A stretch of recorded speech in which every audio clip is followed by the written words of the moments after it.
Olá, boa noite a todos. Me chamo Ronaldo. Hoje venho aqui lhes relatar algo que aconteceu comigo há mais de 30 anos atrás, quando eu tinha por volta dos meus 15 anos. Na época eu não sabia o que era aquilo, mas hoje sei muito bem do que se tratava. Minha família e eu morávamos em um sítio que era bem distante de tudo, e perto da gente moravam apenas algumas pessoas. Meu tio e sua esposa eram uma delas, e a casa deles ficava em torno de 10 minutos da nossa.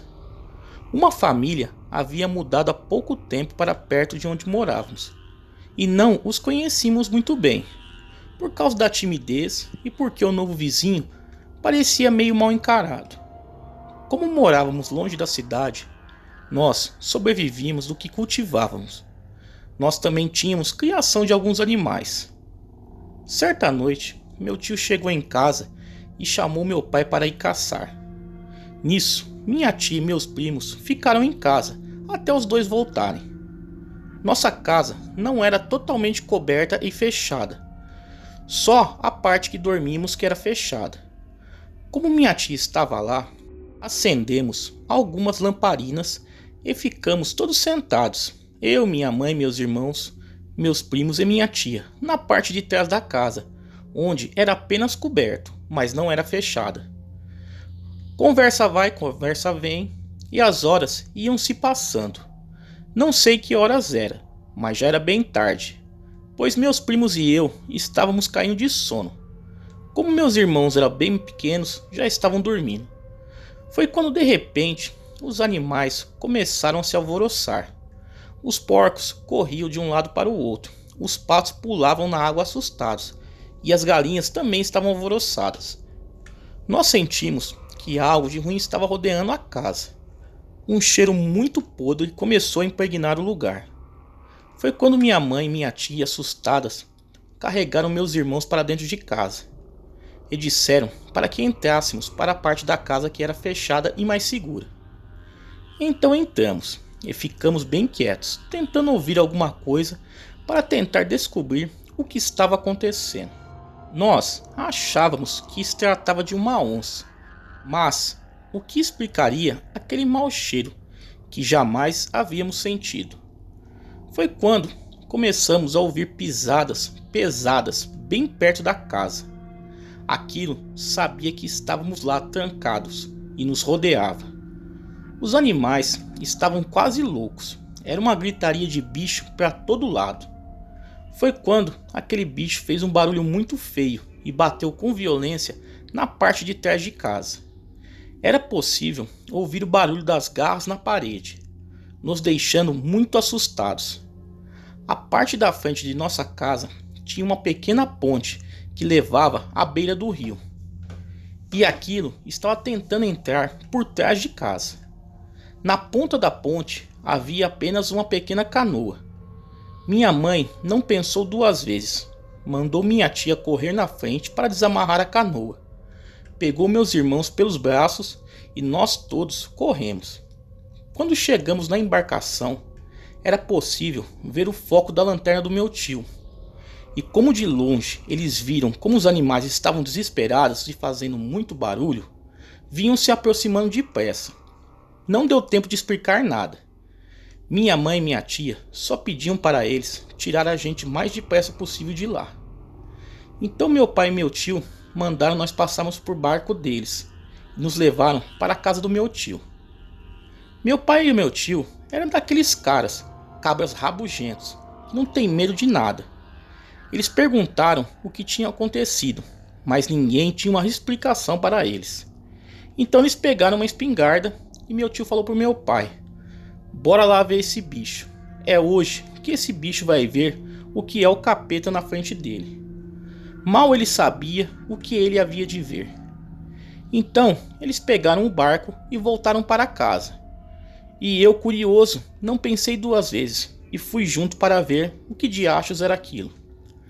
Foi quando nós chegamos na beira e vimos, sob a luz da lua, um grande animal preto.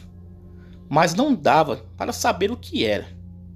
Ele estava rasgando um de nossos porcos como se fosse papel. Meu tio ligou a lanterna para ver o que era aquilo. Foi quando o bicho virou em nossa direção. Ele era muito grande. Não tenho ideia de quantos metros aquilo tinha. Só sei que era enorme. Ele só tinha pelos do peito para cima e tinha dentes enormes. Seus olhos brilhavam com o foco da lanterna e tinha um focinho como de cachorro, só que deformado. Quando aquele bicho fez menção de nos atacar, de dentro do barco mesmo, meu pai atirou 2 vezes nele.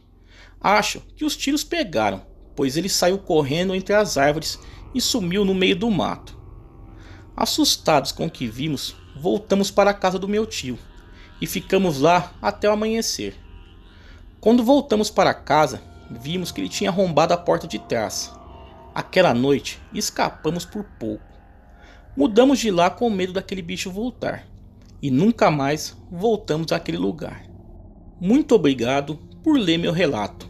Sucesso ao seu canal. Galera, vamos a um segundo relato. Essa história que vou contar foi algo que aconteceu com a minha tia, a irmã da minha mãe. A minha tia fazia o jogo do copo do seguinte jeito: ela pegava um espelho, escrevia o alfabeto nele, escrevia os números e escrevia um sim e um não. Então ela pegava um copo leve e pequeno. A minha mãe sempre falou para eu não brincar com isso, e ela elaborava muito bem a sessão de tortura pela qual eu passaria se desobedecesse ela. Por causa disso e outras coisas, eu nunca tive vontade de fazer isso.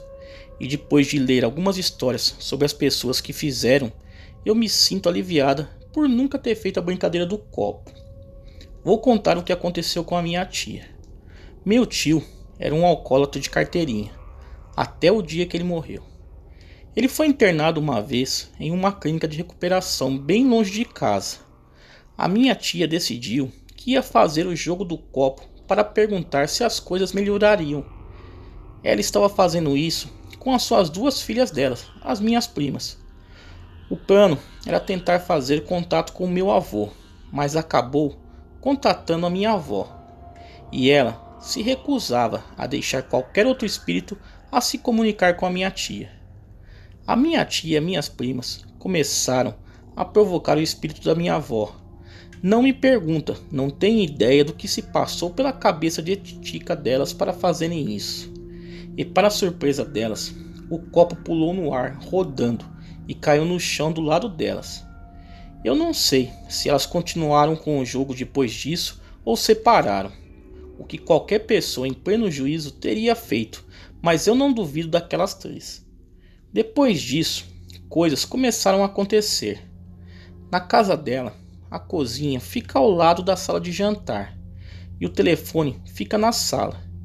Às vezes, quando ela falava com a minha mãe no telefone, você podia ouvir os armários batendo na cozinha. Ele ou ela tirava as panelas do armário e usava como se fosse uma bateria. Isso acontecia durante o dia, quando a filha mais nova dela estava na escola e a mais velha estava trabalhando. Ela sempre estava sozinha em casa. A garagem divide uma parede com a cozinha. O portão da garagem está sempre trancado e não tem outro jeito de entrar lá a não ser pelo portão. Às vezes, quando você estava na cozinha conversando, dava para ouvir batidas na parede. Às vezes, você podia ver a sombra, parecia ser de um homem, era o que elas achavam, observando você. Outras coisas também aconteciam, mas essas são as coisas mais marcantes. Depois que o meu tio saiu da clínica de recuperação, ele foi comemorar a melhora dele enchendo a cara. Ele nunca deixou de beber, o que custou o trabalho dele e estava destruindo o casamento também, o que levou a ele se suicidar mais tarde. A minha tia vendeu a casa depois disso, então não tem como saber se as coisas estranhas ainda acontecem por lá. Bom, isso foi o que aconteceu com a minha tia por ficar mexendo e brincando com o desconhecido. Obrigado por contar a minha história. Boa noite. Tá aí, galera, 2 relatos sensacionais enviados ao canal. Espero que tenham gostado. Galera, muito obrigado e até o próximo vídeo.